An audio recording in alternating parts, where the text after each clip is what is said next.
सखींनो, उष्णता वाढली आहे, गरमी वाढली आहे, काहीतरी थंड प्यावंसं आपल्याला वाटतं, तर आपण आज त्याच्यासाठी करूया कलिंगडाचा सरबत। चला।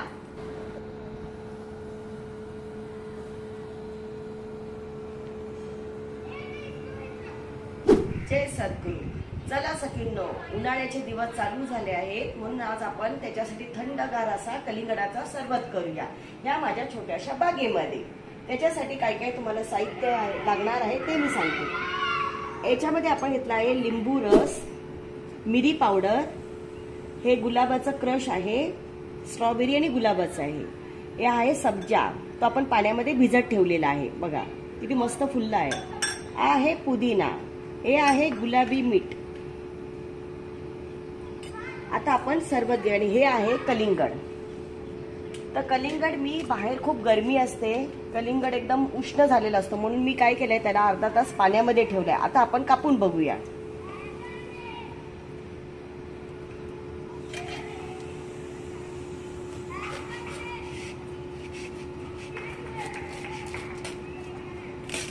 कसं मस्त कलिंगड आहे। आता आपण काय करूया, त्याच्या बारीक बारीक फोडी करून घेऊया आणि त्या मिक्सर मध्ये फिरवून घेऊया।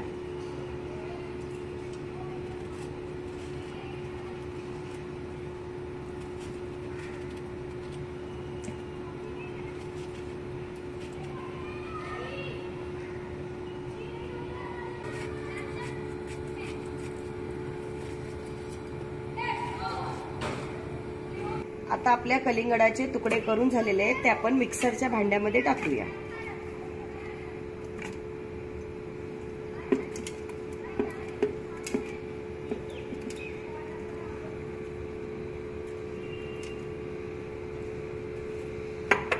त्याच्यामध्ये आपण 2 चमचा लिंबू रस टाकूया,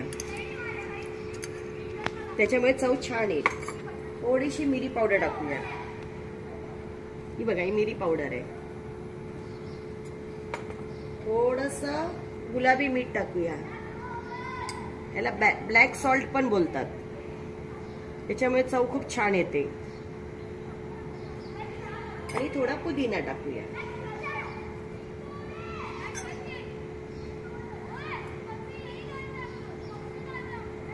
आता आपण मिक्सर मध्ये थोडं फिरवून घेऊया।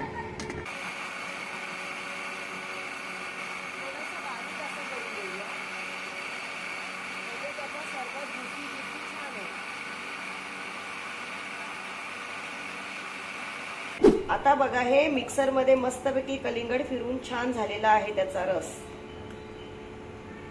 हे बघा। आता आपण याच्यावर काय करूया,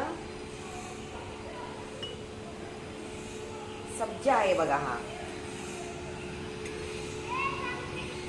2-2 चमचे 3 चमचे तुमच्या आवडीनुसार, तुम्हाला किती हवा त्याप्रमाणे टाका।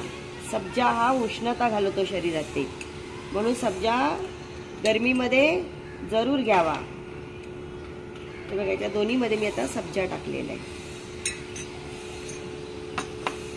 आता आपण हा स्ट्रॉबेरी क्रश आणि गुलाबाचा क्रश घेतलेला, तो आपण एकामध्ये टाकूया।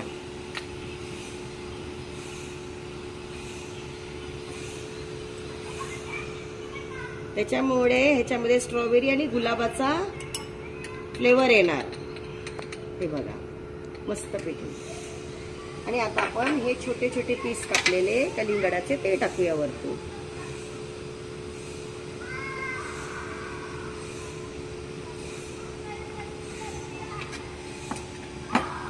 आता आपण त्याच्यात थोडासा आईस टाकूया, तर आपल्याला थंडगार सरबत करायचं आहे।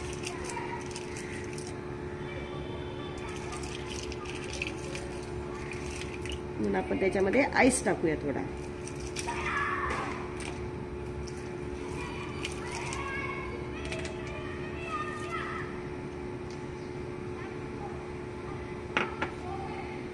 आता आपण त्याला थोडंसं पुदिन्याने सजवूया।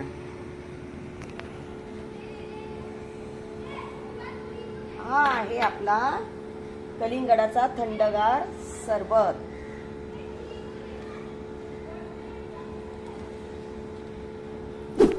चला सखीनो, सरबत खूप छान झालेलं आहे, आपण पिऊन बघूया कसा आहे। चला। मस्त. आजची टिप्स, सब्जा हा नेहमी अर्धा तास आधी तरी पाण्यामध्ये भिजत ठेवावा, म्हणजे तो एकदम मऊसूत असा होऊन जातो, नाहीतर त्याची बी आपल्या दाताखाली अशी कच अशी लागते. दुसरं, कलिंगड आणल्यानंतर तो खूप गरम असतो बाहेर, म्हणून आपण काय करायचं, त्याला पाण्यामध्ये एक अर्धा तास 1 तास असा पाण्यामध्ये ठेवून द्यायचा. माठातल्या पाण्यात मी ठेवलेला होता.